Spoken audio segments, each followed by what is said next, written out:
ब्रह्म पुराण, भगवान वासुदेव का महात्म्य। व्यास जी कहते हैं, जगन माता पार्वती अपने स्वामी की कही हुई सब बातें आदि से ही सुनकर बहुत प्रसन्न हुई। उस समय वहां तीर्थ यात्रा के प्रसंग से जो मुनि उस पर्वत पर गए थे, उन्होंने भी शूलपाणी महादेव जी का पूजन और प्रणाम करके सब लोगों के हित के लिए प्रश्न किया।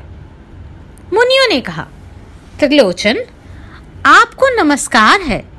इस रोमांचकारी महाभयंकर संसार में अज्ञानी पुरुष चिरकाल से भटक रहे हैं। वे जन्म मृत्यु रूप संसार बंधन से किस उपाय से मुक्त हो सकते हैं? बताइए, हम यही सुनना चाहते हैं। महादेव जी बोले, द्विजों, कर्म बंधन में बंधकर दुख भोगने वाले मनुष्यों के लिए मैं भगवान वासुदेव से बढ़कर दूसरा कोई उपाय नहीं देखता। जो शंख, चक्र और गदा धारण करने वाले भगवान वासुदेव का मन, वाणी और क्रिया द्वारा विधि पूर्वक पूजन करते हैं, वे परम गति को प्राप्त होते हैं। जिनका मन जगन में भगवान वासुदेव में नहीं लगा, उनके जीवन से और पशुओं की भांति चेष्टा से क्या लाभ हुआ? मुनियों ने कहा, सर्वलोक वंदित पिनाकधारी भगवान शंकर, हम भगवान वासुदेव का महात्म्य सुनना चाहते हैं। महादेव जी बोले, सनातन पुरुष श्री हरि ब्रह्मा जी से भी श्रेष्ठ है। उनका श्री विग्रह श्याम वर्ण है। उनकी कांति जाम्बूनद नामक सुवर्ण के समान है। वे मेघ रहित आकाश में सूर्य की भांति प्रकाशित होते हैं। उनके 10 भुजाएं हैं। वे महातेजस्वी और देव शत्रुओं के नाशक हैं। उनके वक्ष स्थल में श्री वत्स का चिन्ह शोभा पाता है। वे इंद्रियों के नियंता और संपूर्ण देव वृंद के अधिपति हैं। उनके उदर से ब्रह्मा का और मस्तक से मेरा प्रादुर्भाव हुआ है। सिर के बालों से नक्षत्र और ग्रह तथा रोमावलियों से देवता और असुर उत्पन्न हुए हैं। उनके शरीर से ऋषि और सनातन लोक प्रकट हुए हैं। वे साक्षात ब्रह्मा जी तथा संपूर्ण देवताओं के निवास स्थान हैं। वे ही संपूर्ण पृथ्वी के रचयिता और तीनों लोकों के स्वामी हैं। स्थावर जगम भूतों का संहार करने वाले वे ही हैं। वे देवताओं के भी देवता और रक्षक हैं। शत्रुओं को ताप देने वाले सर्वज्ञ, सर्वसृष्टा, सर्वव्यापी और सब ओर मुख वाले हैं। तीनों लोकों में उनसे बढ़कर दूसरी कोई वस्तु नहीं। वे सनातन महाभाग गोविंद के नाम से विख्यात हैं। देवताओं के कार्य की सिद्धि के लिए मानव शरीर में अवतीर्ण होकर वे समस्त भूपालों का युद्ध में संहार करेंगे। भगवान विष्णु के बिना देवगण अनाथ हैं, अतः उनके बिना वे संसार में देव कार्य की सिद्धि नहीं कर सकते।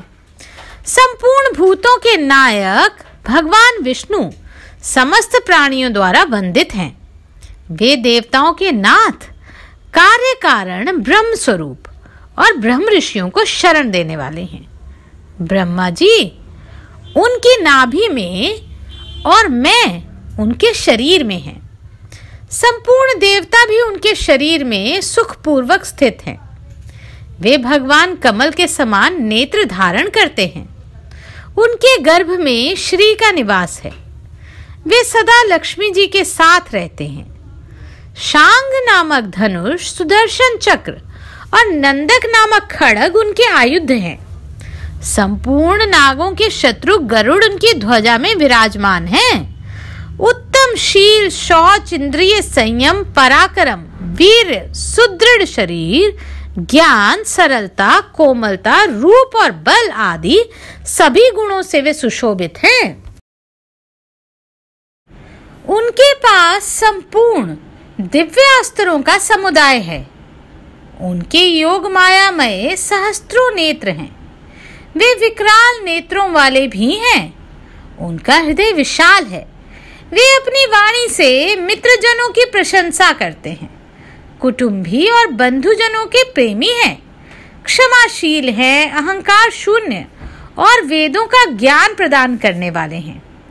वे भयातुरों के भय का अपहरण और मित्रों के आनंद की वृद्धि करने वाले हैं। समस्त प्राणियों को शरण देने वाले और दीनों के पालक हैं। शास्त्रों के ज्ञाता और ऐश्वर्य संपन्न हैं। शरण में आए हुए मनुष्यों के उपकारी और शत्रुओं को भय देने वाले हैं। नीतिज्ञ, नीति संपन्न, ब्रह्मवादी, जितेंद्रिय और उत्कृष्ट बुद्धि से युक्त हैं। वे देवताओं के अभ्युदय के लिए महात्मा मनु के वंश में अवतार लेंगे।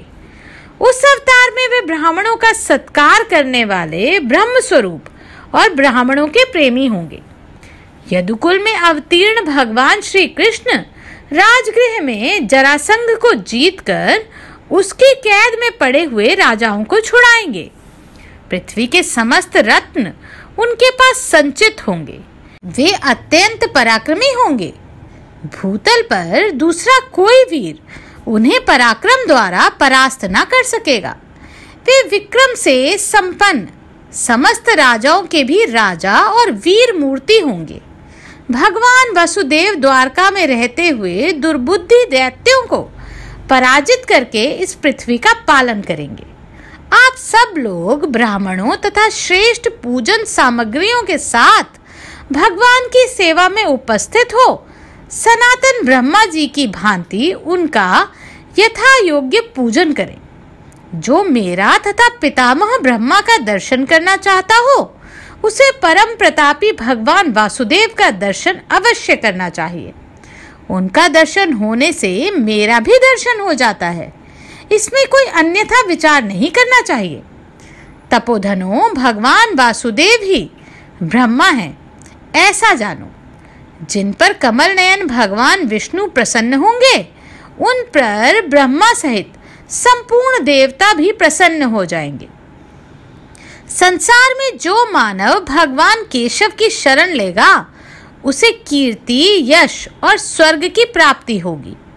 इतना ही नहीं, यह धर्मात्मा होने के साथ ही धर्म का उपदेश करने वाला आचार्य होगा।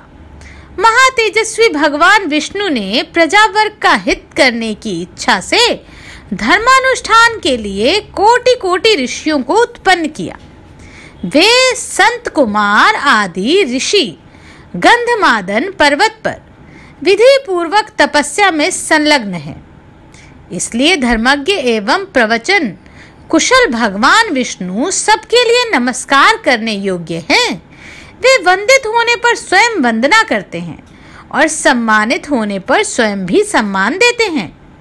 जो प्रतिदिन उनका दर्शन करता है उस पर वे सदा कृपा दृष्टि रखते हैं। जो उनकी शरण में जाता है उसकी ओर वे भी बढ़ाते हैं। जो उनकी अर्चना करता है उसकी वे भी सदा अर्चना करते हैं।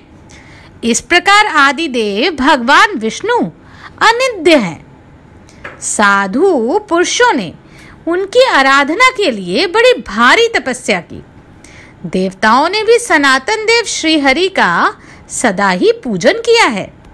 भगवान के अनुरूप निर्भयता से युक्त हो उनकी शरण में जाकर उनकी आराधना में मन लगाया है। संपूर्ण द्विजों को चाहिए कि वह मन, वाणी और क्रिया द्वारा भगवान देवकी नंदन की सेवा में उपस्थित हों। यत्न पूर्वक उनका दर्शन और नमस्कार करें। मुनिवरों, मैंने इसी मार्ग का अनुष्ठान किया है। उन सर्व देवेश्वर भगवान का दर्शन कर लेने पर संपूर्ण देवताओं का दर्शन हो जाता है। उन महावराह रूपधारी सर्वलोक पितामह जगतपति भगवान विष्णु को मैं नित्य प्रति प्रणाम करता हूँ। उन्हीं श्री कृष्ण के बड़े भाई हलधर बलराम जी होंगे जिनका श्वेत गिरी के समान गौर वर्ण होगा। इस पृथ्वी को धारण करने वाले शेषनाग ही उनके रूप में अवतीर्ण होंगे। वे भगवान शेष बड़ी प्रसन्नता के साथ संपूर्ण सर्वत्र विचरण करते रहेंगे। वे अपने फन से पृथ्वी को लपेट करके स्थित है। ये जो भगवान विष्णु कहलाते हैं वे ही इस पृथ्वी को धारण करने वाले भगवान अनंत हैं। जो बलराम हैं, वही समस्त इंद्रियों के स्वामी धरणीधर अच्युत हैं। वे दोनों पुरुष सिंह दिव्य रूप एवं दिव्य पराक्रमी हैं। उन दोनों का दर्शन और आदर करना ही चाहिए। वे क्रमशः चक्र और हल धारण करने वाले हैं। तपोधनो, मैंने तुम लोगों से भगवान के अनुग्रह का यह उपाय बताया, अतः तुम सब लोग प्रयत्न पूर्वक यदुश्रेष्ठ भगवान वासुदेव का पूजन करो।